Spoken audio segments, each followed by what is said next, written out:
Hello, ladies and gentlemen, and welcome back to another episode of the Terror Talks. We're here on episode 26, where we are going to be talking about the newest trilogy on Netflix right now, the Fear Street Trilogy. But I'm not by myself today. I am joined by my good friend, Aiden. Say hello, Aiden. Hello.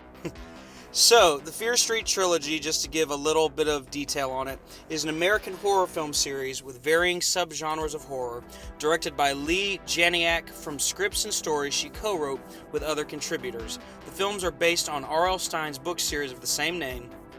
The overall story centers around teenagers who work to break the curse that has been over their town for hundreds of years.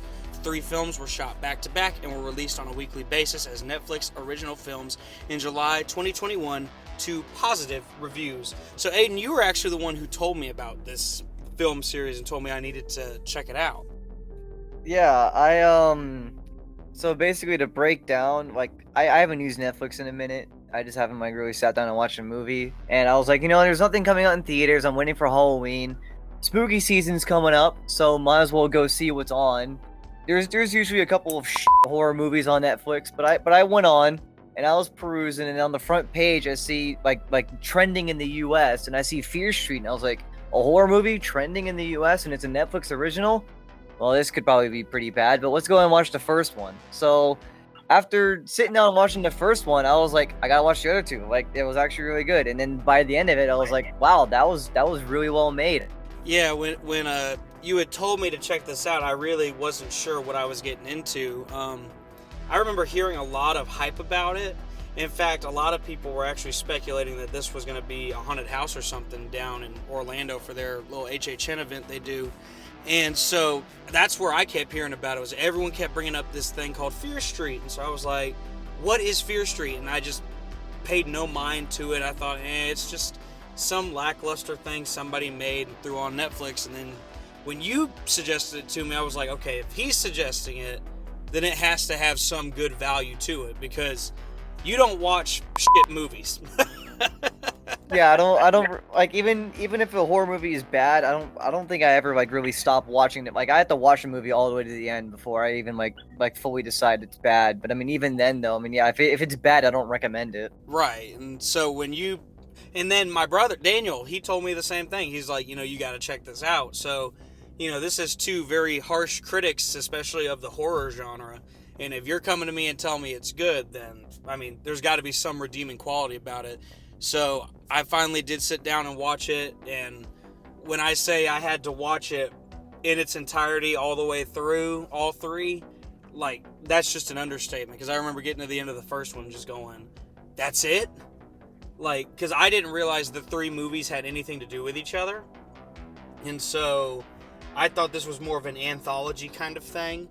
So when I got to the end of the first one and kind of got left there, I was like, no, so this is the end of the story. Because that's what I'm so used to with horror films, is they will end in a certain type of way, and then that's just it. You don't get anything else. So to know that the 3 kind of connected, I thought that was a really neat thing they were able to do with that. But let's dive right in just to the nitty-gritty of it. So this whole series has a vast variety of cast members who will break down with each film, just because things get a little complicated if we try to break them all down right now. But this is a very interesting series. Like it was said, it received mostly positive ratings from everybody. I think I saw somewhere there was 1 negative review, and I was really shocked that there was any negative reviews at all. I wish I'd have written this down, but somebody said it just wasn't very original. Wasn't, it was kind of just I don't know, not very good, not a classic slasher kind of thing. It wasn't an original idea. It was for sure based from R.L. Stine. R.L. Stine was like, yeah, go ahead and use my books and whatnot. But even for it being someone else's idea, I think them putting it into a cinematic sense, I think they did a really good job, especially creating the world for Fear Street. Oh yeah, absolutely. And going into it, I was really excited just because I knew there was kind of this throwback sort of thing going on, because everything's in the past, and that's become such a popular thing, I think, with film and television lately, is you get to see all these throwbacks to those, what I specify as the better time periods, the 90s, the 80s, the 70s. You know, I love that this film series really played with that and took you back to the time of these really classic slasher movies, and we'll, you know, dive a little bit more into that as we talk about each one. Because I noticed certain things as I was watching, especially part 1 and part 2. You could really see the parallel in how they were kind of paying homage to some of the real classic slashers that we know and love. So I thought that was really, really, really interesting. And, you know, another interesting thing to note is how with each episode, so to speak, the approval ratings seem to just keep going up. Like, people couldn't get enough of this. So they did a very good job with each of these. So I'm very excited about this. I love this series already. I hope we get more in some form or another. And again, that's something else we'll talk about in a little bit, because something happens at the end of part 3 that leads to some speculation.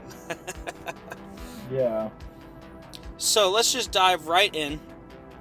And we're going to go ahead and give you the disclaimer now, folks. We're going to give you a basic rundown of all the plots of each of these films. So if there's something that you don't want to hear, if you haven't watched it yet, go sit down and watch it and then come listen to this episode, because I don't want to ruin it for you, and maybe you just don't care. So maybe you can just sit around and listen to it. But let's start off with Fear Street, 1994. Take it away, Aiden. Alright, so in 1994, we are introduced to a Heather Watkins, which is a bookstore employee, and she's closing up her shop at the end of her shift in a mall, and the mall is basically closing down. And then we are introduced to her friend Ryan Torres, who was basically just kind of like a normal guy. You know, this is a normal action between two teenagers, and then suddenly she gets chased by this killer, and she demasks the killer as she's being stabbed, and she realizes it's her friend Ryan, and she's like, why would Ryan do this? And then in that same scene, we see a cop shoot Ryan square in the head, and he drops dead right there on the floor. So she bleeds out and dies, and Ryan is immediately killed by a responding officer on the scene.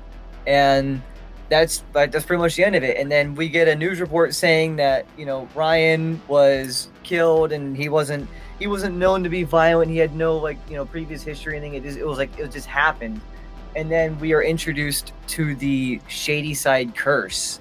Yeah, so we know about this Shady Side Curse and these Shady Side teenagers, and we learn about all this very early on.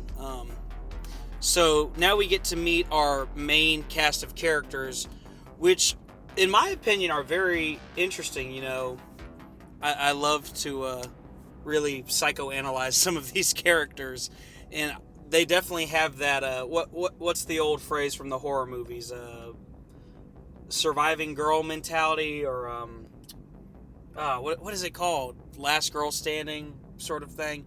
She's a survivor, basically. So first off, we meet Dina Johnson, and Dina doesn't believe in this curse at all, and she has just broken up with her girlfriend Sam, who has moved to the neighboring town of Sunnyvale. So we've got Shady Side and Sunnyvale, and they're kind of in this turf war, sort of. Like, the two towns hate each other, because Shady Side is where all these killers come from, and Sunnyvale is where, I guess, everybody's perfect. They have all this money. You know, they don't associate with each other.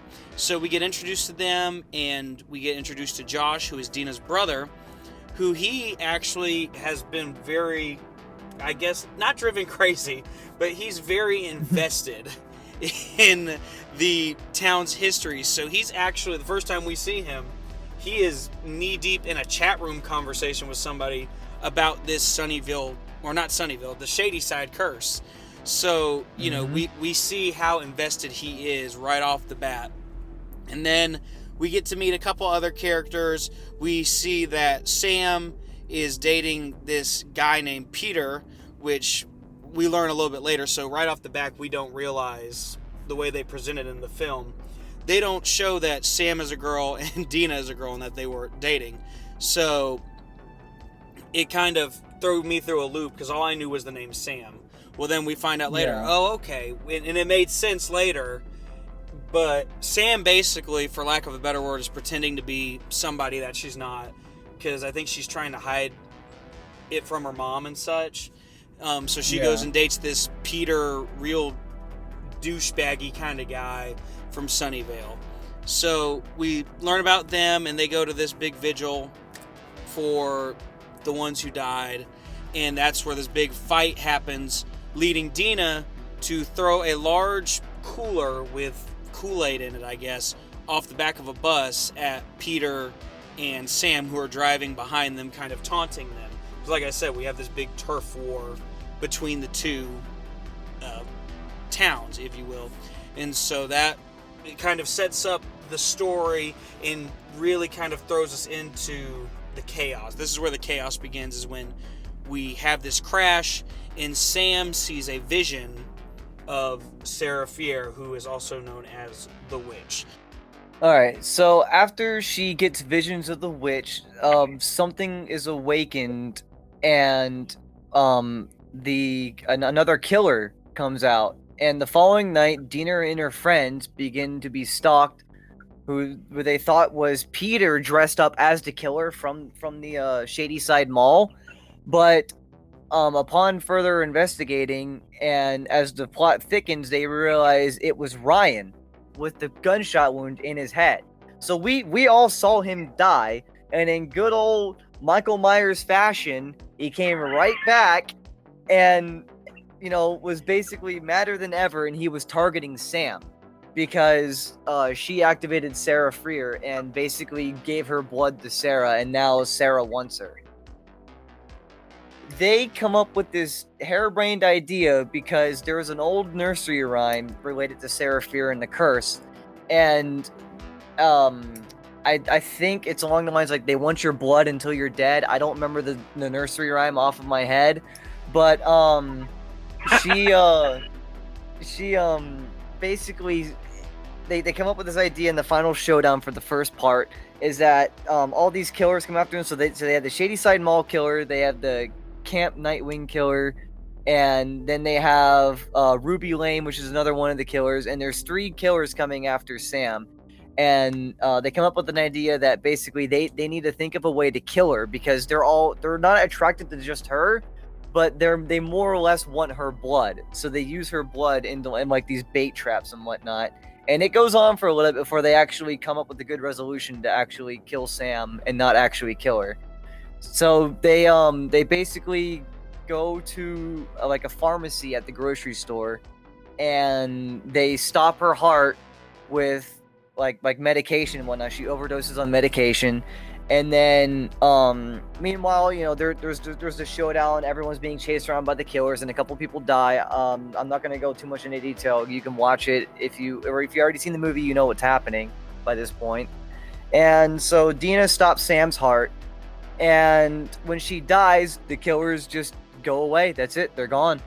And so she revives Sam, and they think everything is over until at the very end, Sam becomes a crazed killer. And it goes more into that. Her name is written on a stone tablet, and she's basically possessed by what everyone believes to be Sarah Fear.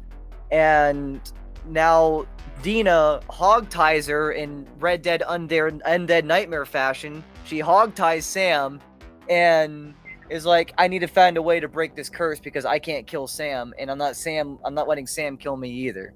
So eventually it goes on to the second installment of the movie, but we're gonna reserve the second installment for later.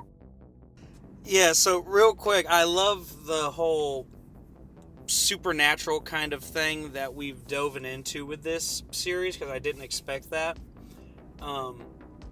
Everybody kind of led me to believe this was going to be a normal killer kind of thing, and I had never read the R.L. Stine books before. So neither have I.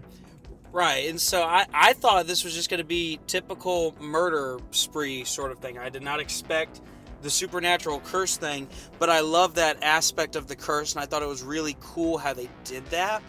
And what I loved, and this was one thing that anybody who's seen it, they already know about this part, is that we discover that there's this woman named C. Berman, who was the lone survivor of the Camp Nightwing massacre, which we dive into in the second one. But she basically, we find out that she had to die to survive, basically. And so that's what, puts Dina and the rest of the team on this idea of, hey, let's make Sam overdose on pills and then we'll bring her back to life, which is a very far-fetched idea, but I guess it technically can work. Filming began on this in Atlanta and East Point, Georgia on March 2019. Several vacant storefronts in the North DeKalb Mall in Georgia were renovated so that they could be used for filming. Casual Corner, Software, etc., B. Dalton Bookseller, Musicland, and Gadzooks were placed. Production also took place at Hard Labor Creek State Park in Rutledge in August 2019. Filming wrapped in September of 2019. So I want to say, I'm not 100% positive on this. It sounds to me like where they filmed the mall for this is the exact same place they filmed the Stranger Things mall.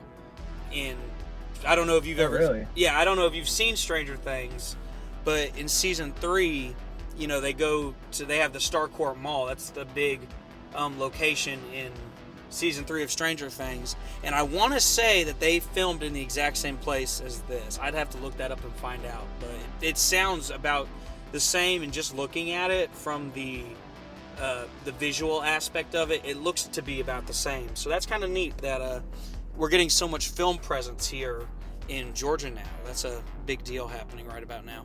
Yeah, Georgia's always been popular for filming locations, as far as I've known. Like, there's probably hundreds of movies that have been filmed in this entire state alone, and some of the same locations that have just been reused and altered. Oh, yeah. I mean, you've got these big shows like Walking Dead, and The Hunger Games were filmed up in Atlanta. Stranger Things is filmed there. And now, apparently, this is filmed there. I think, if I read correctly, this entire series was filmed here in Georgia. So, that's really neat. I didn't know that, so... Maybe we'll have to... You could probably make an entire episode about movies filmed in Georgia. There's probably a whole wiki list. Oh, absolutely. And I've been to some of the locations, too. So that maybe do a road trip one day and go around to each location just to check it out. That might be cool. So, real quick, we do have just a short list of characters. We have Kiana Madeira as Dina, Olivia Scott Welch as Samantha Frazier, Benjamin Flores Jr. as Josh, Julia Rewald as Kate, Fred Hetchinger as Simon, Ashley Zuckerman as Nick Good, Daryl Britt Gibson as Martin, Maya Hawk as Heather, Jordana Spiro as Mrs. Lane, Jordan DeNatalie as Ruby Lane, Charlene Amoya as Rachel Thompson, and also a Sunnyvale customer, David W. Thompson as Ryan Torres, Jeremy Ford as Peter, Elizabeth Scopel as Sarah Fier, and Jillian Jacobs as C. Burma. So, like, half of these characters, or at least a good majority of them, we see them show back up in the following installments. The only ones... Actually, no, I think all of these ones, in some form or fashion, we see them in every single one. So I think that's really cool that they find a way to keep reusing them. Reuse the cast? Yeah. And we'll talk more about that, especially when we dive into the third installment, because that's where the most interesting use of the cast is used. So that'll be one that I'm excited to talk about when we get there. But so after watching this first one, like not even taking into account the rest of what we get a little bit later, what were your thoughts after watching this one? After watching 1994, I didn't see the part 1 at first for it, so I always saw 1994, 1978, and 1666. And my initial thoughts was, do I start with 1994 first, or do I start with number like 1666 and go up in time? And then I saw the parts like, oh, okay, so it's backwards. So then after going through the first one, and it was a pretty good hook. I really enjoyed seeing 1994. I would definitely recommend it to anyone who hasn't seen it and is still watching for some reason. Like, go watch it right now. I don't know like what's taking you so long, but just go ahead and sit down and watch it. Like, seriously, you're gonna miss out. But even in storytelling, which was really well done, I liked the kill scenes. It wasn't just panning the camera away and then there was a dead body, or like you see someone about to get stabbed and then it cuts away because, you know, visual effect. You actually see the impact, like from people getting hit with an axe.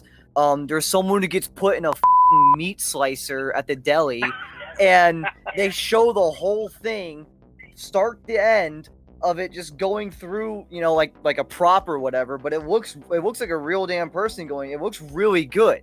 They show the whole thing happening. They didn't spare any bit of detail when it came to actually like taking someone's life, and I really enjoyed that the camera didn't shy away, or that there wasn't any limitations like from visual effects or makeup. It was all the way through. You could see it happening as if it was actually filming a real killing. Yeah, and I thought that was really neat too, just because, like you said, in most horror films they'll do that fake little, you know, kind of fake out where they turn away from it and then we see it. With this one, you know, we're at such a time in the world with technology and whatnot that we can do visual effects in that way to make it look like somebody, like you said, is literally getting their head through a deli slicer.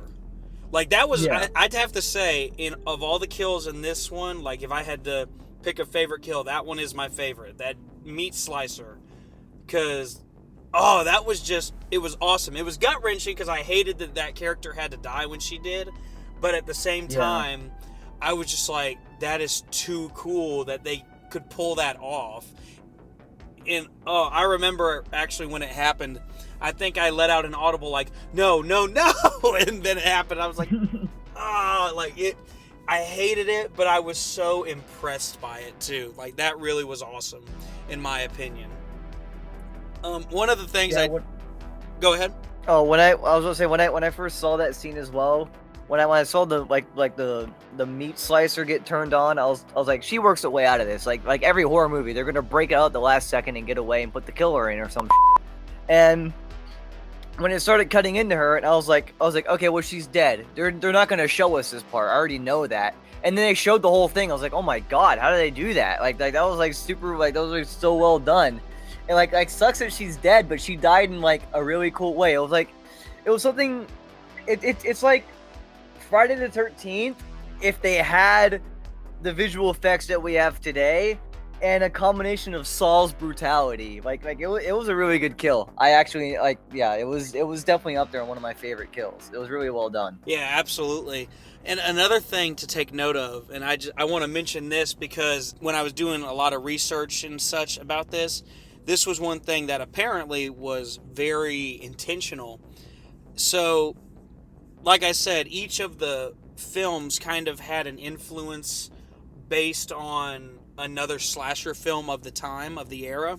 And so this first one, you know, as I was watching it, I remember getting very Scream vibes from it. Just watching it, I was like, you know, they're trying to escape and outrun the killer, and basically it's a fight to survive kind of thing. And that was the vibe I got from this one.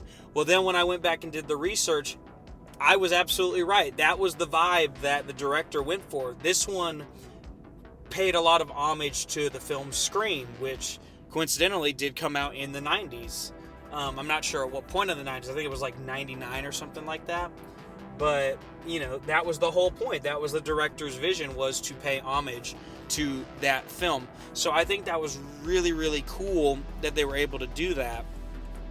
And again, you know, like I said earlier, this film kind of ends with a cliffhanger of sorts. And much like you, I didn't catch the part 1, part 2, part 3 thing. I thought that these 3 films were more anthological films. Like we weren't going to see how anything connected with one another. And then I like that they were actually able to say, no, you're gonna get more. And what was really cool, I've never seen this done in a movie. I think the only movie I've seen this done, and this is going way back, it was done in Back to the Future, believe it or not, after the second one going into the third one, where they show like what comes next. Well, that's what they did with this. At the end of the first one, they're like, next time on Fear Street. And I love that because it was like a TV show, but you're watching a movie. And it basically told you like, hey, you're gonna get more.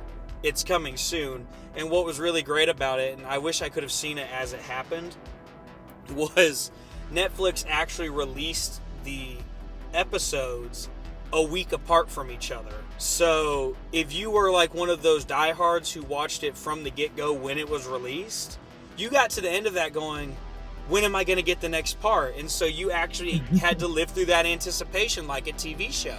So I thought that was really neat that they were able to do something like that. I thought that was a very nice touch on Netflix's part, on the director's part. So let's go ahead and dive into part 2 and talk about Fear Street 1978. So in 1994, we pick up right with the events of the previous installment of Fear Street. And what was really cool about the beginning of this one, it was kind of how the end of the first one was, is they literally recapped what had happened. So if you hadn't seen the first one, you technically could start from any given point in this series because you're going to get a recap. So we receive a recap of what happened with Dina and Josh, and we see that Sam is possessed and all that, and that they, like you said, they hogtied her in true Red Dead fashion. And so they take her to C. Berman's house, who at the end of the first one, she actually called them and basically said, hey, this isn't over. And, it kind of leaves you like, what do you mean it's not over? Well, this is where we get to dive in and realize why it's not over. So they go to meet C. Berman, who is, in my opinion, like the only way I can define her, she is a compulsive freak about making sure everything is done exactly right. She's making sure that she is completely safe because she's literally had this near-death experience. Like, she is super cautious at this point in her life. And we see that, like, right from the get-go. We focus on her for the better part of, like, 5 minutes of the opening of the second one. And we see this character who, you can tell she has been through some serious shit in her life. And it is now playing out into her adult life now. And we see just how that affected her, how that trauma has left a scar on her. So then she takes us back to July 19th, 1978. Introduction for July 19th, 1978 at Camp Nightwing. We have Ziggy Berman from Shadyside is accused of stealing by Sheila. There's a bit of a kid rivalry here, and Sheila is a Sunnyvale camper, and Ziggy's from Shadyside, so there's always still that rivalry. That rivalry's been around for hundreds of years. They accuse her of being a witch and rope her to a tree, and they begin to burn her before the counselors show up, which is Counselor Nick Good, which is the sheriff from the previous movie. This is young Nick. And Kurt intervened. Kurt's just some other guy. Ziggy's older sister, Cindy, and her boyfriend, Tommy Slater, are cleaning the mess hall when Nurse Lane, the mother of the Shadyside killer, Ruby Lane, attacks Tommy, saying that he will die that night.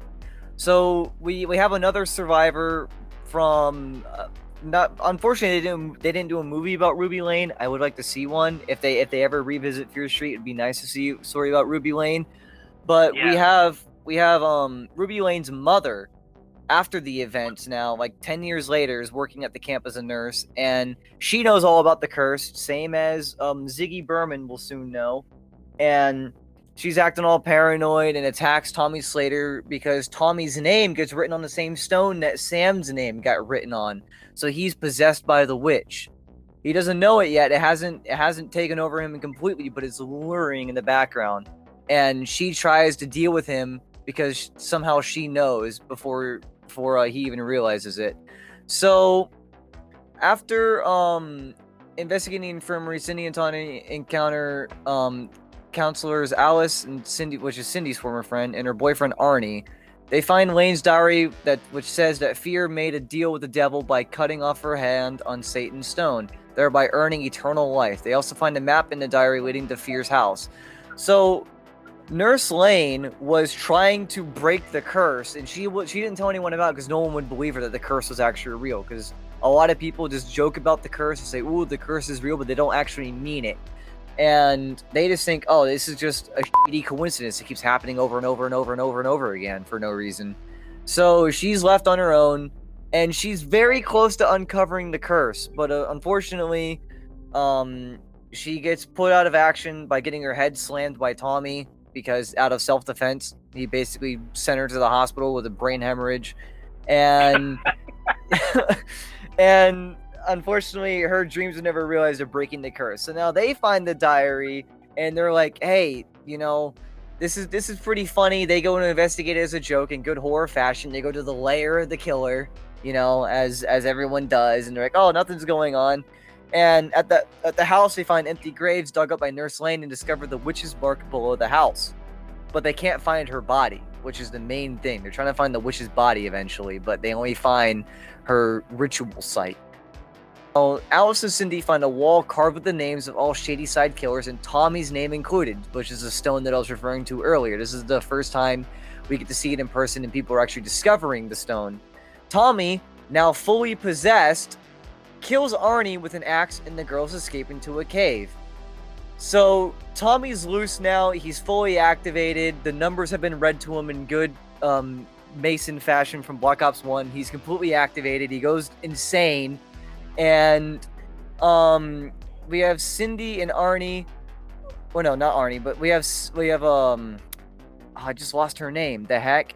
Anyways, we have the two girls that are in the cave, and while Tommy's going around, all the kids are doing like a capture the flag kind of thing at the camp. So all the kids are out unsupervised in the woods late at night. It's a recipe for disaster.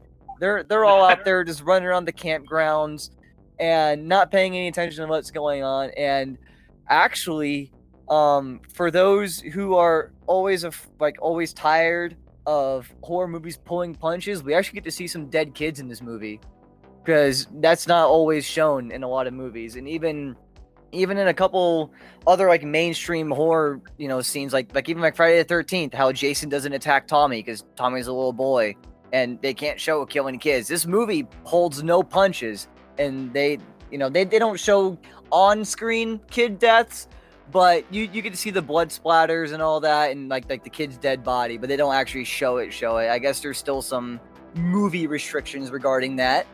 But other than that, though, we have Cindy and Alice. Just remembered her name.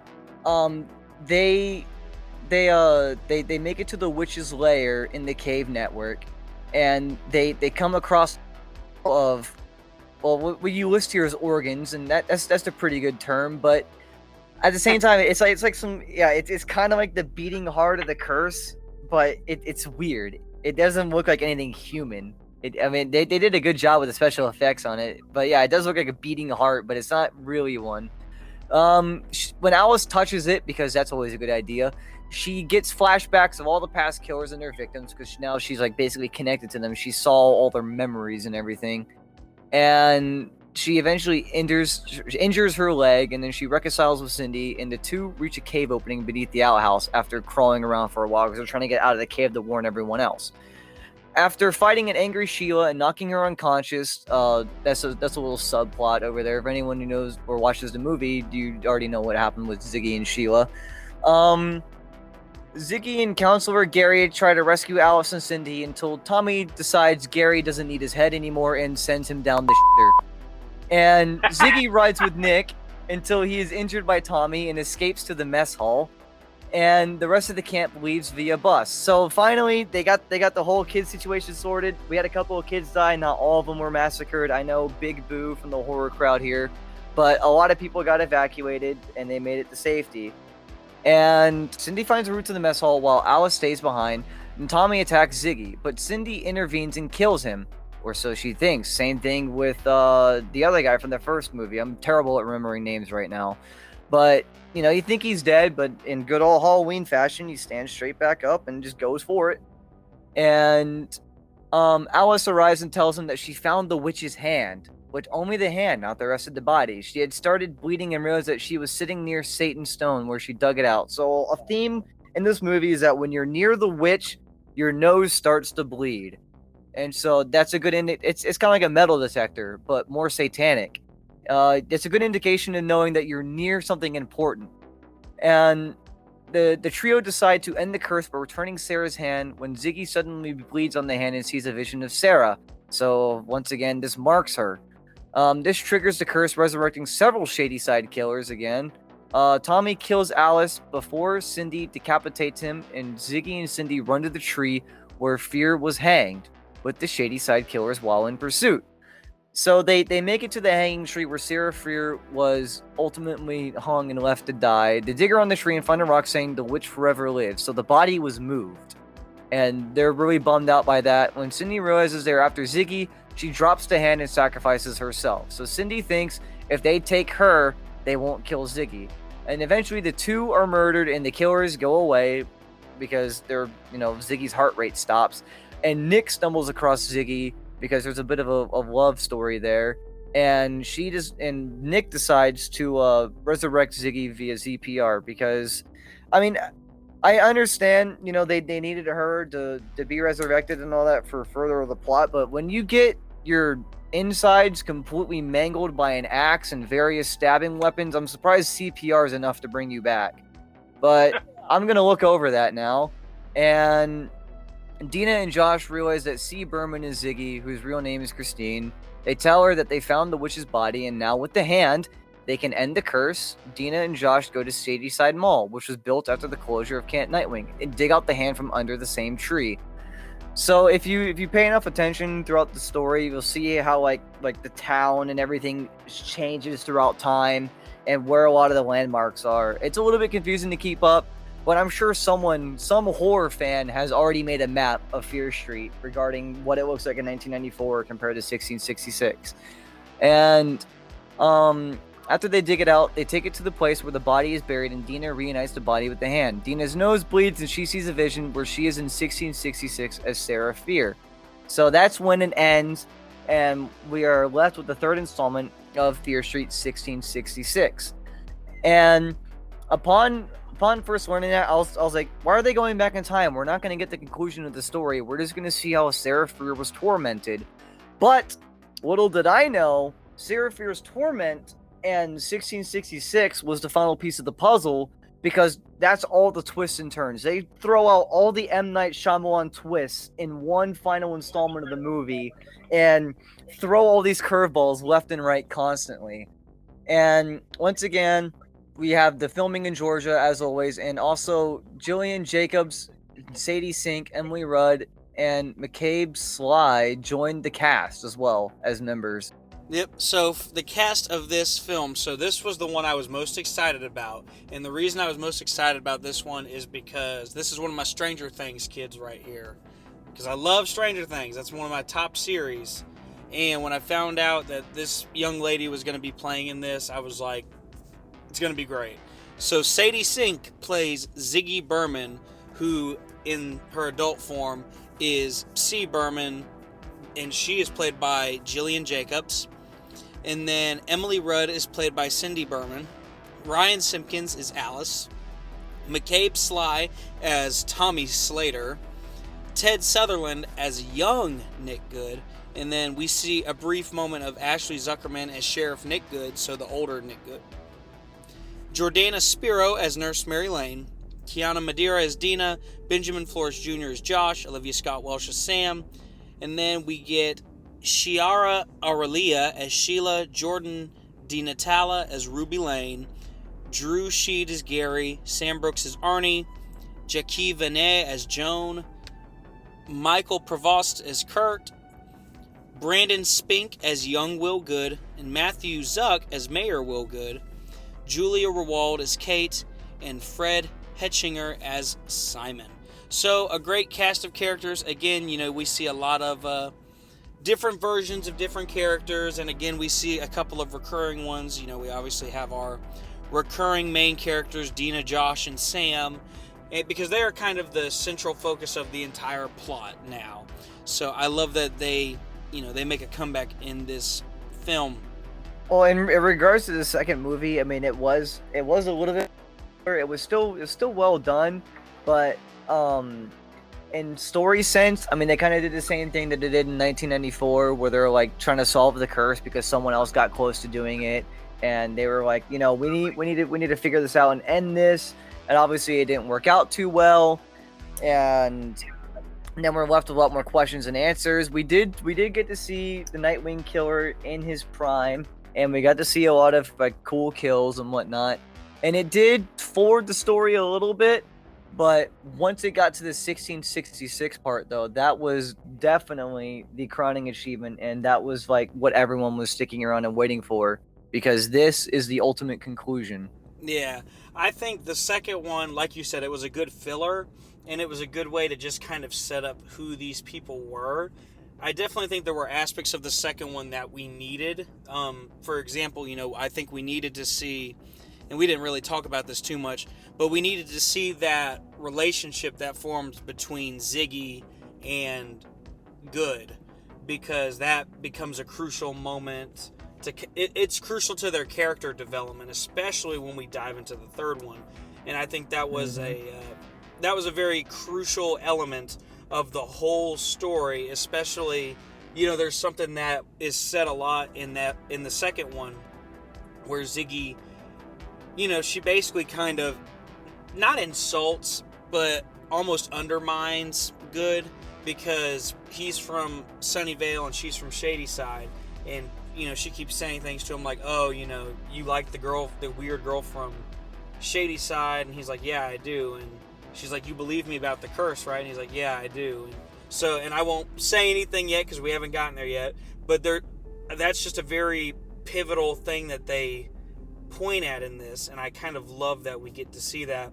And then we also see this element of how we can break the curse that was not necessarily explored in the first one. In the first one, they thought if they gave the witch the blood, then that would be it, and the curse would end.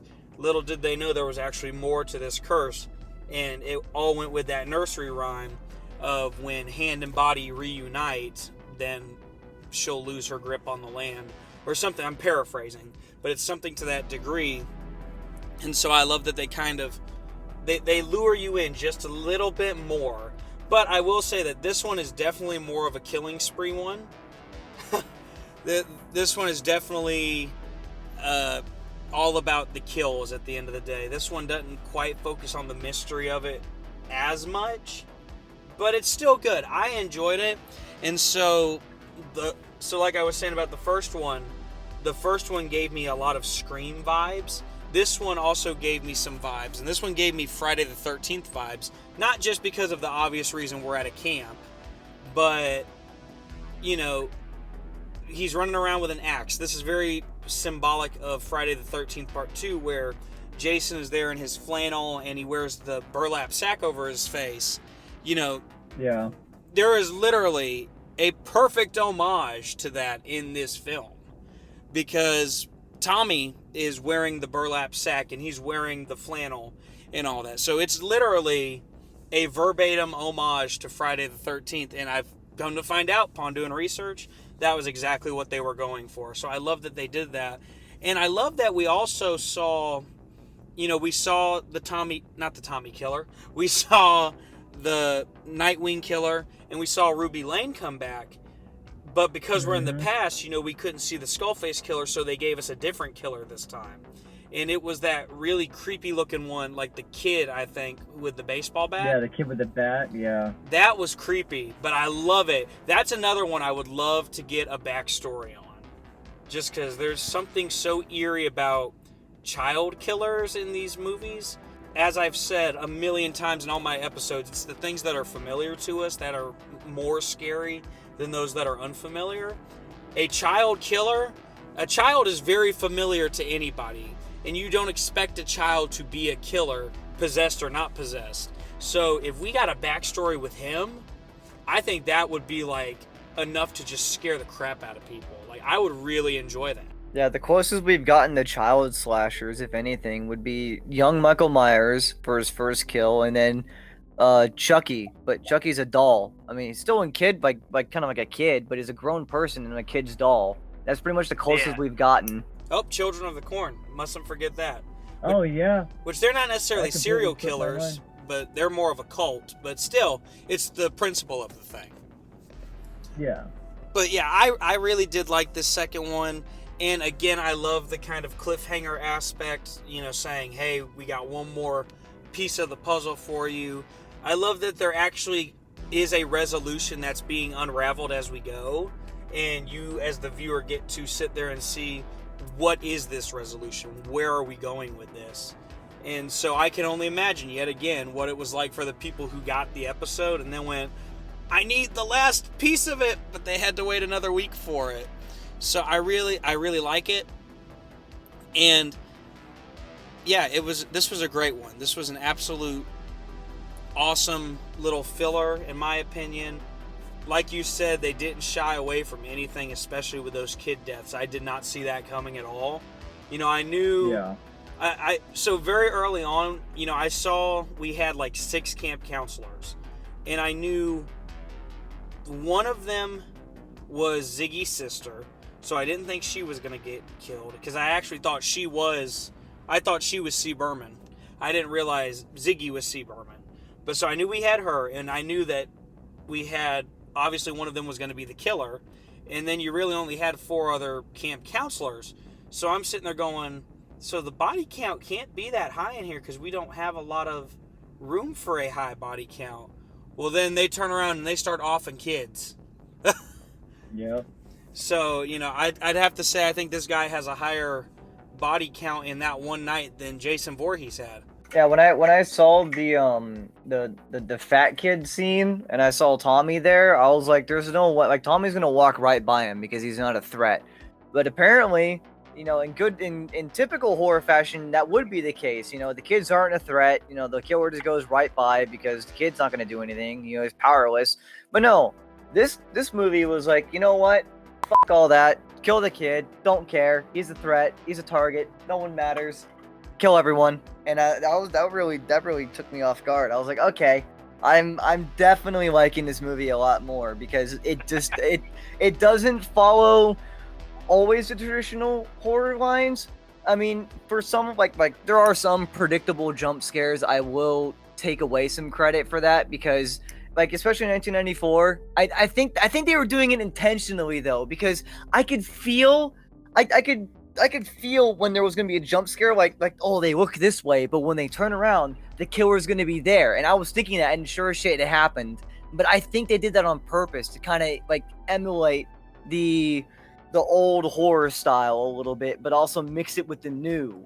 So I'm not going to dock them too much credit just for, like, you know, having some predictability because I think they were purposely doing that. Yeah, absolutely. But I will say, some of those jump scares did get me a little bit.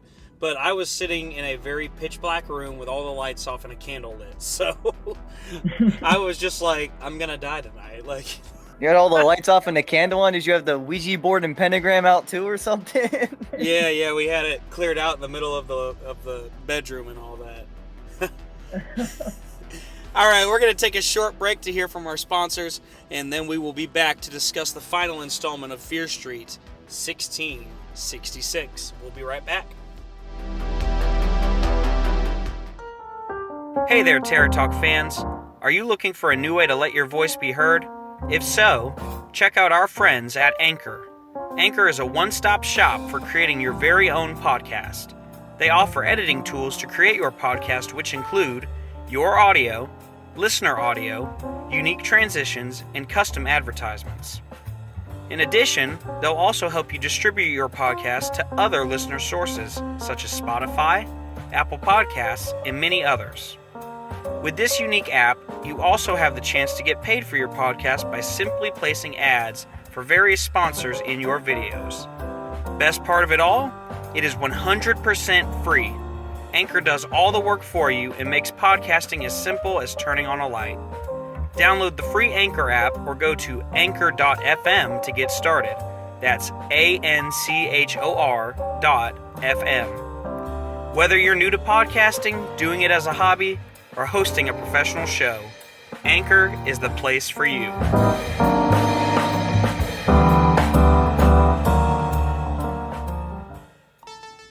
And we are back, ladies and gentlemen, on episode 26 of The Terror Talks. Before the break, we were talking about Fear Street 1994 and Fear Street 1978. But now we are going to dive right into the final installment of this, what I deem an epic trilogy, Fear Street 1666. So before we even dive into this plot, I have to ask. I asked my brother this, and he said yes, it was definitely intentional. So I'm going to ask you this. 1666. 3 sixes, coincidence or intentional? Yeah, that was definitely what they were going for, because they could have done like the 1700s early America or anything like that. I mean, this is around the time of witch trials, so it is fitting. But yeah, they definitely went for the triple sixes for sure. Okay, because when I saw that, so when I first noticed it, I thought nothing of it. Then when I started watching the series and saw that, I went, okay, yeah, that like I started to question if it was intentional or what. But I do think it's a nice touch, and for people, if they paid that much attention to that fine detail, like, good on them. I love that. So, interesting thing to note about 1666. This episode of the Fear Street Trilogy is actually kind of like 2 episodes in one. And that was very interesting the way they did that. So, when I first turned it on, I saw that it was an hour and 50 minutes long. So I'm like, okay, so this is, it's about as long as the other ones, but there was just something about it that seemed like this one was going to be longer, or something was different. So I was like, so I'm going to have to spend an hour and 50 minutes in 1666?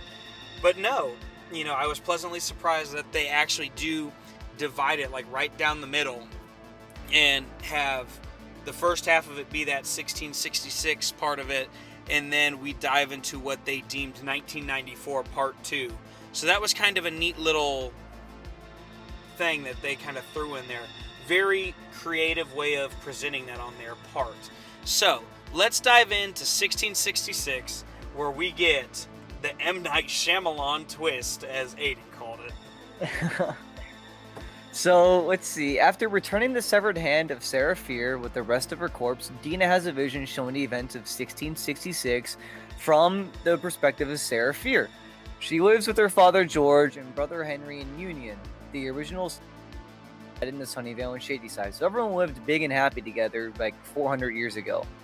And the community also includes Pastor Cyrus Miller, his daughter Hannah, Abigail, and her sister Constance. Jeez, I don't know why I was having a hard time thinking of that one. Mad Thomas, Caleb, Sarah's friends Lizzie and Isaac, Solomon Good, and Solomon's brother Elijah. All right, I want to say something real quick about this. So the interesting thing here is that they reused all of the characters from the first one here in 1666 to play characters. And that's just... Yeah, this is still the original cast, yeah. I thought that was a really neat touch. So one night, Sarah, Lizzie, and Hannah meet a reclusive widow to gather potent berries for a party, where Sarah stumbles on a book of black magic. After fleeing, the group arrive at the party where Sarah and Hannah are harassed by Caleb, as they reject his advances to run off. Unknowingly seen by Mad Thomas, the next day, Pastor Miller begins to act strange, as the town's food and water supply is destroyed. Sarah confides in Solomon and wonders if she is responsible for the town's bad luck, because this was a different time back then. Everything was controlled by God, so everyone thought that since there was sin taking place, the whole town was cursed, and God was punishing them in good old Southern Baptist fashion. Let's see here. Pastor Miller, town's food and water. Sarah confides in Solomon. The two discover Pastor Miller has murdered a dozen children in the chapel. So this is a really good scene here. We get Pastor Miller like praying or chanting. I don't remember the scene down to a T, but the church is locked and the people are pissed. They're trying to break in because all the children have gone missing, and he's locked in there with them. They know the kids are in there. They can see the kids, and so they finally get into the church and go up to Pastor Miller. And when the parents run up to their kids, they realize all the kids' eyes have been gouged out. If I remember correct, I think it was their eyes. Yes. Yeah. And that was really cool. The fact that they showed a bunch of kids with their eyes gouged out. That was definitely a scene where I was like, okay, I wasn't expecting that. That was really well done. Once again, they're messing up with kids in horror movies, and that's not really done too often, especially in mainstream horror. There's probably snuff films and some other weird ass shit on third-party websites or in like deep internet places where you can find kids getting mangled, but as far as main Hollywood horror goes, you don't see that very often. I'm glad that they're not pulling any punches here. So That night, a town meeting is held at which the townspeople decide that witchcraft is the cause of the event because Sarah was attacked by Pastor Miller because I think Sarah, yeah, if I remember correctly, I don't think Sarah's name is on the stone, but I just know that the pastor was possessed. Caleb claims that Sarah and Hannah are the witches responsible, and the two attempt to flee, but Hannah is captured while Sarah escapes. As the town declares that Hannah will be executed at dawn. So Sarah has a timeline here to rescue Hannah. Sarah sneaks into the chapel where Hannah is confined and the two profess their love. Sarah decides to retrieve the widow's book and use it to make a deal with the devil and save Hannah. But she finds the book gone and the widow murdered. So here we have the plot thickening because it wasn't the widow, it wasn't Satan's book or anything that has caused this town under a curse. There's something else going on here. Someone intentionally caused all this. She flees to Solomon's house for help and hides in the back room after she is ambushed by men hunting Sarah. So they're out looking for her. And while hiding, she uncovers a tunnel underneath his house, discovering a ritual as well as the widow's book. So people who have seen the movie, this is the ritual site for the witch from the other two movies. And you're thinking, okay, well, was the witch doing this and Solomon killed her in hopes to break the curse and now he's trying to fix it? And even if so, why would the killers be going after just Shady-Siders and not Sunnyvalers? You know, why specifically those people? Why is it only attacking one type of person and not the entire good of Union in the entire bloodline? So she discovered the ritual as well as the Will's book. Someone reveals that he took the book to make a deal with the devil, offering Pastor Miller to be possessed and to kill others in exchange for power.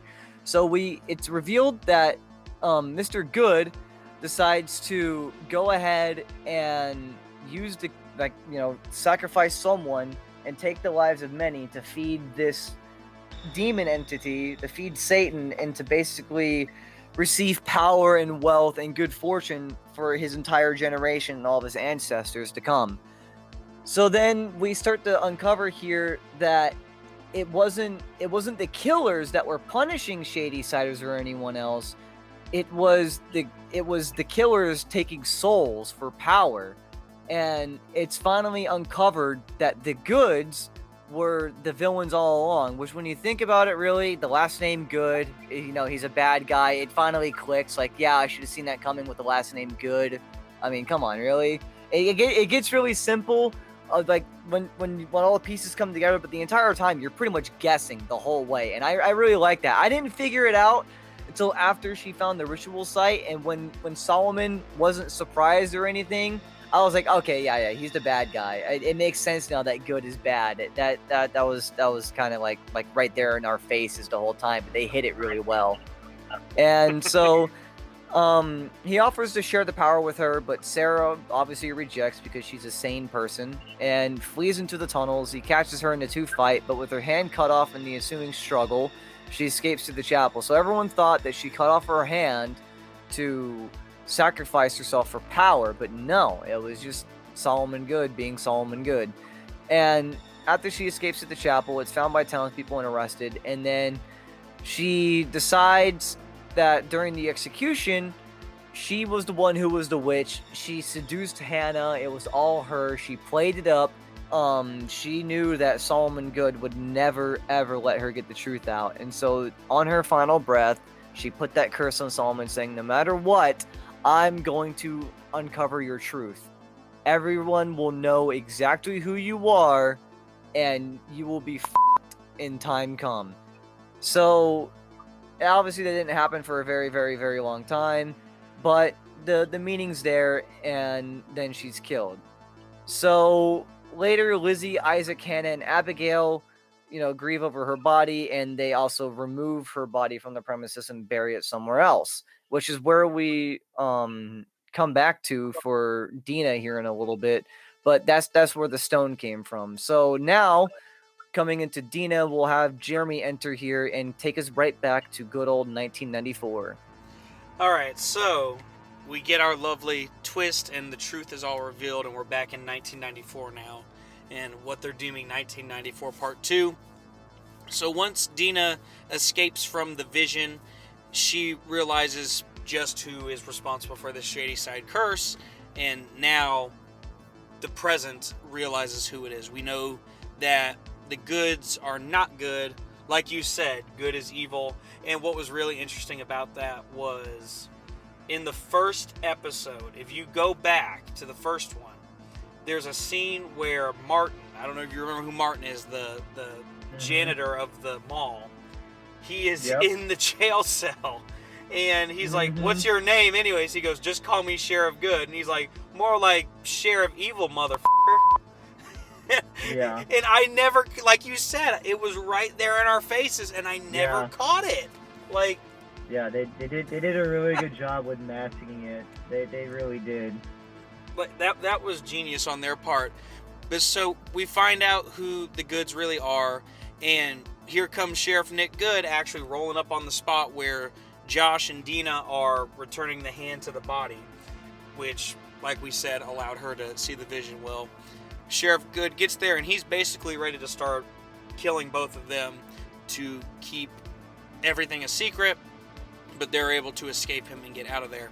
So they go and they find Ziggy back at home and tell her what happened and lay everything out for her, and she's like, oh crap, I called him. It's like, why did you call him right now? But in her defense, she didn't know until now, but still. But so they kind of band together and they go and recruit the help of Martin. Why Martin? I don't know, but for whatever reason, Martin is the person they go to for help. So they ask him if he wants. He had the keys to the shop locks and whatnot because he was the groundskeeper for the mall. So that was like his whole reason for being there. But I mean, obviously, he didn't really care what was going on either. I mean, he wanted the curse to end, and he also didn't want to be framed for any of it. So I mean, I'm sure he was more than willing to help out anyways. But yeah, he had what they needed. Oh yeah, well you saw his eagerness when they roll up in the car and Josh kind of yells out the window, hey, you want to go help kill Sheriff Good? And he's like, he says, let me grab my coat. I'm like, I don't know how I feel about this town that's just eager to murder people. So, interesting. But so, they go to the mall, and in true Scooby-Doo fashion, they set up traps to capture the killers that are after them. Because now that Dina has bled on the bones, the demon killer spawn monster things are after Dina now and want to kill her. So they set up all these traps in the mall to basically lure each of them into a respective store and then slam the door shut like it's a holding cell. And this is their way of trapping them so that they can basically pin down Good. Well, this plan almost goes perfectly well, except for the fact that it doesn't, because it's a horror film, and like I said, they did this in Scooby-Doo fashion, so... and we know how well that goes. So, they trap them all in there, and Good shows up. Well, when Good shows up, they open up all the doors, and they spray the blood on Good, and basically make it so the monsters will try to kill Good. Well, this only works partially because somebody else gets blood on them, and it leads to this whole chaos. So Good is running off and escaping down into the lair, because if you remember, the mall is also where the camp was, is also where the original union and the church was. So everything is centered around this mall, basically. So this mall is the place where the hand was, where the original body was, all that stuff. So this mall is the epicenter now. Just like in Stranger Things. That's kind of weird. I wonder if they took a little page out of that vibe right there. So the hunt is on now. Dina is down in the tunnels chasing after Good because she's ready to kill him and end the curse.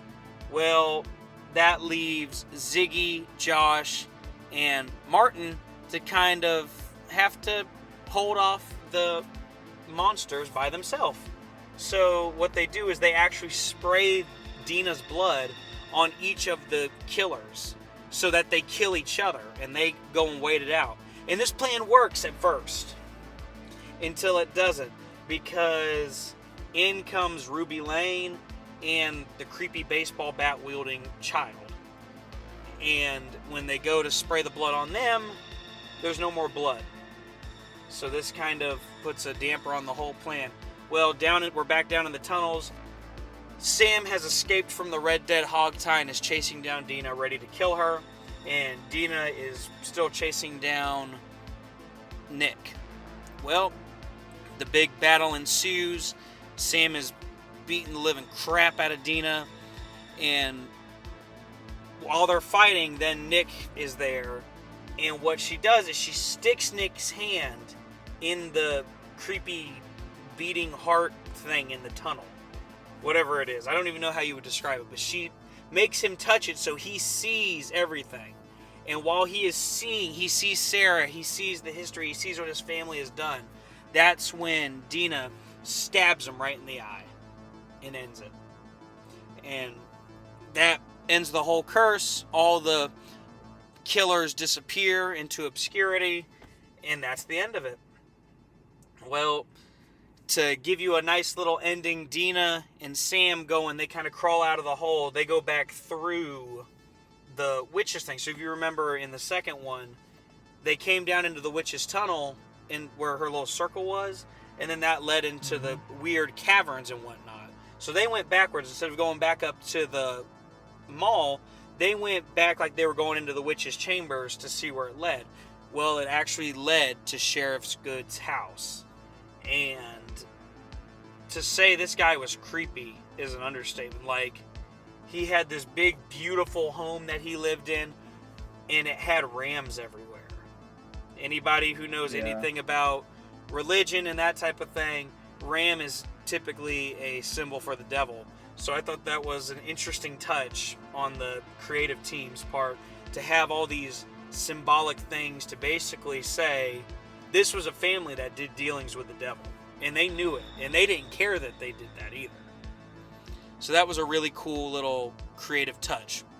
But they make it out, and then the news breaks that apparently Sheriff Good was the serial killer.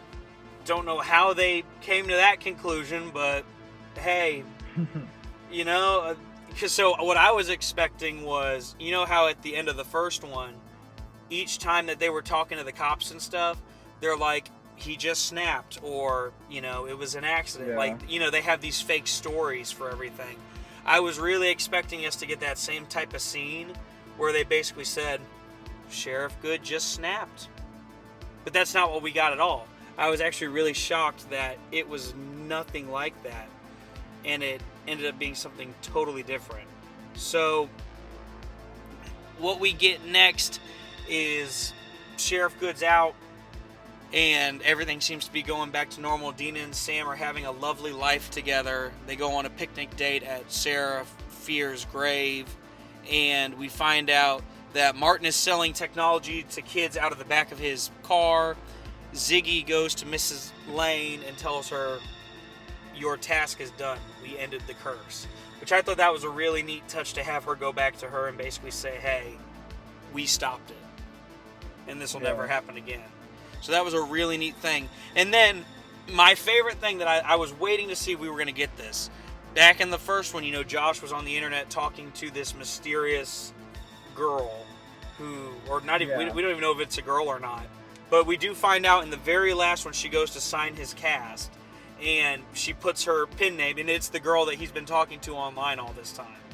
Yep. So I was like, that's a great little, I love that they tied that up with a bow. That was a great little side kind of storyline that, you know, you kept wondering about, but it wasn't the main focus. But then we finally did find out who this girl was, and I'm glad we did, because I was really hoping she'd become like a pivotal part of the story, but she didn't really. But still, I'm glad they tied that up. Maybe if we get some spin-offs after this, you know, maybe we'll have something with her and Josh exploring something. Who knows? You know, there's so many avenues open for this. But we have one last final twist at the end, because clearly M. Night Shyamalan was hiding on set and telling them, you have to have a twist. Either him or R.L. Stine was sitting on set going, you have to have a twist. Somebody told them, have a twist at the end of this whole thing. So everything gets cleared up, and somehow I knew I needed to sit there and keep watching. Like, I started to turn it off when the credits started rolling, but then they kept showing these snippets of scenes, and we were going deeper and deeper into the cavern. Well, then finally we're in the witch's lair. Or, I'm sorry, I guess it's not the witch's lair anymore. It's the Goods' lair. And we're down there in the lair, and we see the book. And somebody goes down there and snatches the book away. Yep. And when I saw that, I hit the internet immediately and started looking for any indication that we are getting Fear Street 4, 5, 6, 7, 8, 9, 10, and so on and so forth. Because I'm here for it. Like, it's kind of like I don't think it's really a callback, but it definitely mimics the ending of Red Dead Undead Nightmare. How, like, you go to the end, you put the mask in the chamber in Mexico, and then Seth comes in the credits and fucking steals it again. And then the dead come rising back. Yep, I love things like that. So, one final thing. In March 2019, filming began on the first film in Atlanta and East Point, Georgia. Production also took place... so everything took place in March 2019, began there, and they filmed everything back to back. And all filming ended September of 2019. So, like I said, this entire one basically features everybody we've seen up to this point. So, the cast of this film features everybody. So, nobody is left out. Everyone is playing some sort of role. So, I'm not going to run through all the cast on this one, just because they are all the same people for the most part. So, thoughts after watching this third and final installment? I mean, it was a really well done conclusion. I like that this story had a nice tie off, and I like how they left it like kind of open ended in the post credits. You know, like, oh, it could happen again. You don't know, or I mean, honestly, we don't really see who it is that takes it. It could very well be Indiana Jones that just is taking it to put it in the museum. I mean, we have no idea who even took it, so maybe nothing's gonna come out of it. I have a theory of who I think took it, and I'm sure that everyone has this theory. I think it's Sheriff Good's brother that took it, the mayor. And I say this because, the whole folklore here is that the entire Good family has done these dealings with the devil to get to power. And so I think that now that Sheriff Good is gone, now we got to deal with his brother. And the whole time they were trying to kill Sheriff Good, I'm sitting there going, the man has a brother who is mayor of Sunnyvale, and you're not even dealing with him. I had a bad feeling from the minute they were killing Sheriff Good. I was like, you need to deal with his brother, but nobody would do it. And so I really do have a strong feeling it's him. But obviously we won't know until we get some sort of proof. Nothing that I have read has stated that it could be him. It kind of, like you said, they left it very open-ended. One of the things I read up on was the director. She did this whole thing, and come to find out, she wants to do sort of like what Marvel did with their cinematic universe. She wants to do a horror version of that with the Fear Street series. She wants to basically make... That'd be really good. Yeah, she wants to do like a horror Marvel cinematic universe in which she can bring in all these different characters, because there are apparently like over 50 different Fear Street books written by R.L. Stine. So there's so much stuff to draw upon.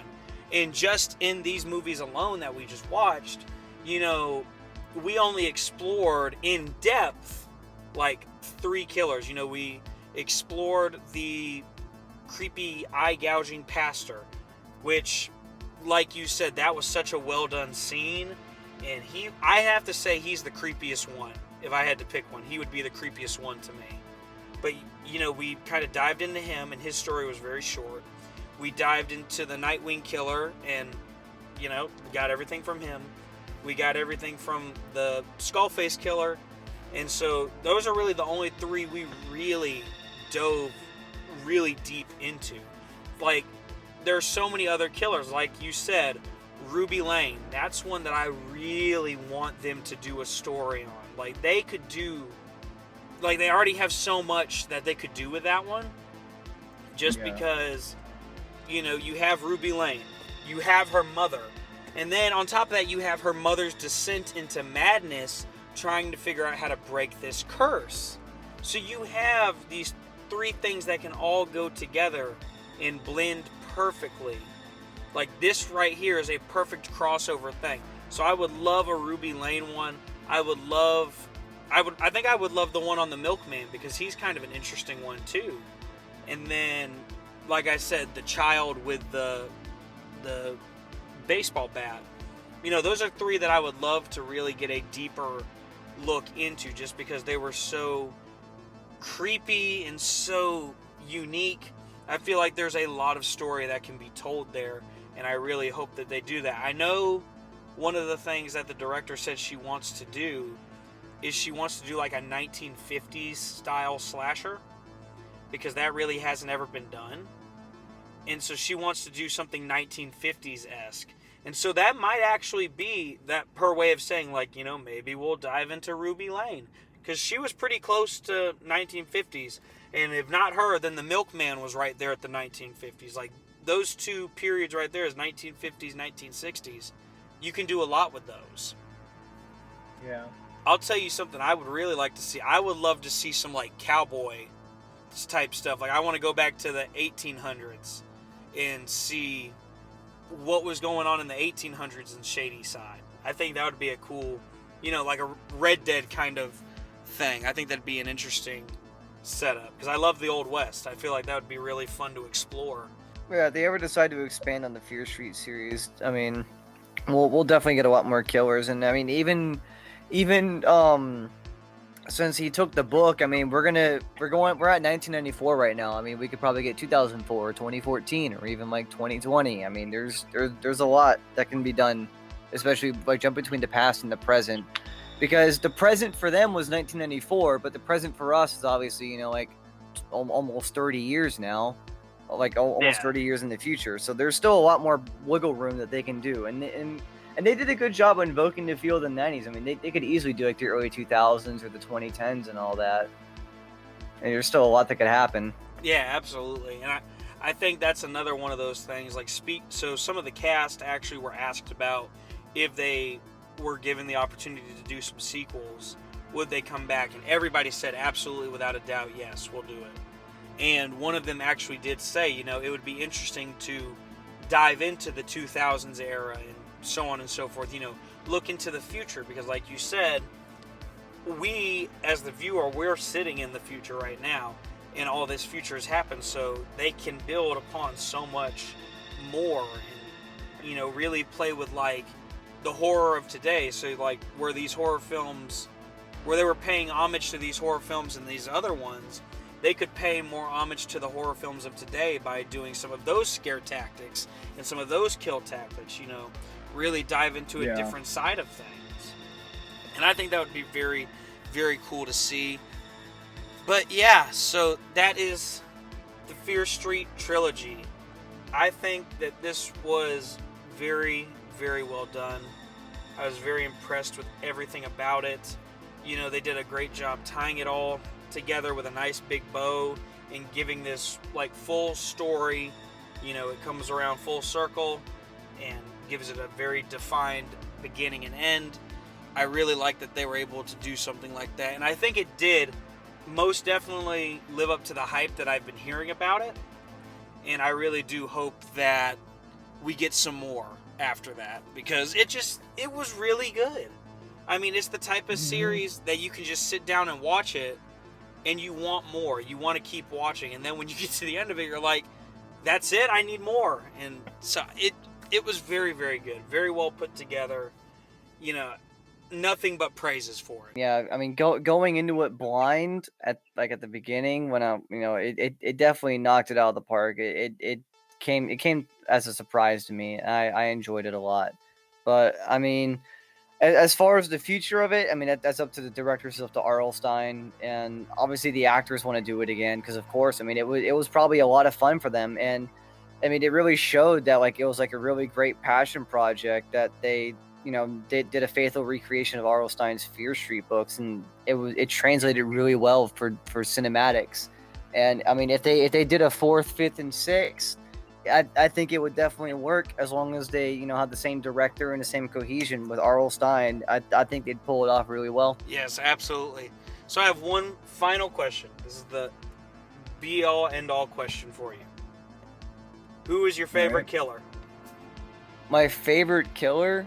Yep. I'd have to say, from what we've seen so far, as far as stories and whatnot, it would either be Camp Nightwing or Ruby Lane. Those are my top two right there. All right. So you're Camp Nightwing or Ruby Lane. See, I'm really up there with the Preacher. I really like that eeriness of him gouging the children's eyes out. I don't know why. Yeah. There's just something very eerie about that. So he's one of my top. Him and the baseball bat child, I think, would be my two top. And of course, those are the two we learned the least about. So that's kind of interesting that I would be the most invested in those ones. But they really were very cool. So one thing I want to make a note of before we close it out for today was I saw somewhere in California they made a pop-up haunted house of the Fear Street characters. Is this something that we feel could be done and enjoy? Like, is this a series just from watching it? Like, I feel like it would play itself very well to a haunted house already. Yeah, I think it would honestly, it would translate pretty well to real life, especially like, probably not like Universal, because I know Netflix owns the rights to it, and I'm sure they wouldn't release it out to Universal. But for like any other like smaller, kind of like your Haunted Plantation and all that, like if a smaller branch did this and they did it Fear Street themed, I think it would actually work out really well, especially with some of the actors being so passionate in haunted houses. Like at your ticketing area when you first gain entry. You have your interaction with Sarah Fear, and you have the curse put on you and all that, and then you're chased throughout the whole haunted house and whatnot. You get to see pieces of the movie and feel like you're actually in like whatever movie they're gonna do, and then you have the killers come after you for the house and all that. I think that'd be like a really great setup for a haunted house based on Fear Street. Yeah, I think it would be really cool, and actually Universal could do this because they get the rights from Netflix all the time. They work their collaborators on haunted houses, so they actually have a haunt coming this year. Haunting of Hill House, that was Netflix. Have you seen Haunting of Hill House? Yeah, have you seen that one? No, I haven't. Is that another one that came out this year, or is it an older one? So that one actually came out back in 2018, and I had just found out about it. And just a little brief synopsis. It's about this place called Hill House and this family who had some experiences there, and basically the series kind of follows their interactions as a family after those events, but it jumps between present and past and really shows you how this has affected them and how they interact with this house. It's very interesting. It's a little bit more drama mixed with horror, but it still has this very creepy edge to it, and I love it. And that's actually going to be one of our haunted houses we're going to get to experience this year at HHN 30. So, yeah, I'm very excited about that. But I do think that with the popularity of Fear Street, and because Universal and Netflix have such a strong connection with each other, because they've done Stranger Things haunt there as well, they've done... now they're doing the Haunting of Hill House there. That's two Netflix original series already. So I think Fear Street could very well come to the event. I would love to see it. And like I said, that was one that a lot of people actually speculated could be coming. But it's not coming this year. Go check out our episode a couple episodes ago where we talked about all of our announcements for HHN 30, but we do hope that maybe we'll get to see that maybe in the next year or two. I would love to see it, because I think they could really do some cool stuff, just set wise, storyline wise. Like, there's so much material there to draw from. Yeah, I mean, it's definitely a gold mine for like nowadays horror, especially with how visceral they made like the kills and the effects and all that. I mean, they definitely did a really good job making sure that, like, hey, this isn't your run-of-the-mill horror movie. We have some homage to the classics, but at the same time, we're still retaining our original identity. Yeah, we're throwing people through meat choppers. Stuff like that. That's how serious these guys are. Yeah. But that is going to do it for us today on episode 26 of the Terror Talks, where we talked about the Fear Street Trilogy, Fear Street 1994, 1978, and 1666. My guest and co-host today has been Aiden. Hey, guys. Thank you for joining us on this discussion today, man. We really appreciate having you on. We love it when you get to come on and chat with us. Yeah, no problem. If you enjoyed today's episode, be sure to go hit that like button and leave a comment below. You can also subscribe to our channel for all of our Terror Talks content. Be sure to check out all of our listening platforms. We're on Spotify, Anchor, YouTube, Apple Podcasts, and Google Podcasts, as well as several other ones that are listed below in the description. You can also go follow us on our social media. We're on Twitter, Instagram, and Facebook. All you gotta do is simply look up the Terror Talks, and there we are. If you want to show us just a little bit more support, you can go check out our Patreon. There you can sign up to receive premium access to bonus content, merch, and special perks that only Patreon members can get. So go out there and check that out now. We would love to have you guys sign up for there. We've got so much stuff that we're ready to release to y'all. We're working on putting some merch together, t-shirts, sweatshirts, coffee mugs, all sorts of things, Terror Talks. You can also check out our website at theterrortalks.wordpress.com. You can receive updates about episodes, access to our episodes, and you can also sign up for our emailing list when we might do some special giveaways or things like that. So you definitely want to take advantage of that. If you're looking for some additional content to listen to, go check out our friends at the Unofficial Universal Orlando Podcast, or UUOP for short, where they're covering all things Universal Studios Orlando and Universal in general. And if you like them, you can also check out their sister podcast, The Rush of Fear, which is covering all things HHN related. So that's the announcement, speculation, history, hype list, all that fun stuff. Check them out. Then you can head on over to the West Coast and check out our friends at the Theme Park Duo podcast. They are covering everything to do with Disneyland, Knott's Berry Farm, Six Flags, Universal Hollywood, and all things theme park related, as well as all things Scream Park related. So they're covering HHN Hollywood, Knott's Scary Farm, Mickey's Not So Scary Halloween, Fright Fest, and so many other things. They actually did an episode not too long ago about a type of dinner theater kind of thing. That's like a horror interactive dinner sort of thing. I wish I could go to it. You definitely got to check that out. It was really, really neat. Finally, go check out our friends over at Tales from the Creeps. They're covering all things paranormal, supernatural, extraterrestrial, interdimensional, and just downright creepy. And be sure, if you go to any of these sites, let them know that the Terror Talks sent you. Finally, we want to thank you for being a loyal listener and tuning in with us each and every episode. We could not do the show without you, and you are what makes the show what it is. We hope you enjoyed this episode today as we discuss the Fear Street Trilogy, and we hope to see you guys out there on the next one. Until next time, be safe out there, don't text and drive, and be excellent to each other. Take care, guys.